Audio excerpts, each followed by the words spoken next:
জাহান্নামীর একটা করে ঢুকবে, উপর এক বালতি করে গরম পানি, ওই গরম পানিতে পুরো গা পুরো দেহ ঝলসে যাবে। এরপরে ফেরেশতারা হাতুড়ি নিয়ে দাঁড়িয়ে থাকবে, পিটানো শুরু করবে। পিটাতে পিটাতে মাসেলগুলোর হাড্ডিগুলো থেতলে যাবে। জাহান্নামের আগুনে জ্বলতে জ্বলতে যখন চামড়াগুলো গোশতগুলো ঝলসে যাবে, রব্বুল আলামিন নতুন করে চামড়ার গোশত গায়ের মধ্যে ফিট করে দিবে। ওই চামড়া গোশত আবার ঝলসাবে, আবার ফিট। আযাবটার মজা যেন ভালো করে টের পায়। একের পর এক শাস্তি শুরু এবার জাহান্নামে। যারা দুনিয়াতে আত্মহত্যা করছে, ছুরি মারছে, ও খালি ছুরিই মারবে। বিষ খাইছে, খালি বিষ খাবে। যে মেয়েগুলো ওড়নায় গলা পেঁচিয়ে এই আত্মহত্যা, তারা জাহান্নামের রশিতে আর ওড়নায় খালি আত্মহত্যা করতেই থাকবে।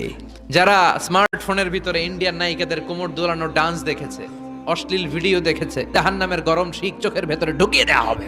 যারা মিথ্যা বলতো, ওদেরকে এক লাইন জাহান্নামের ছুরি দিয়ে কুচি কুচি করে জিহ্বাটা কাটা হবে।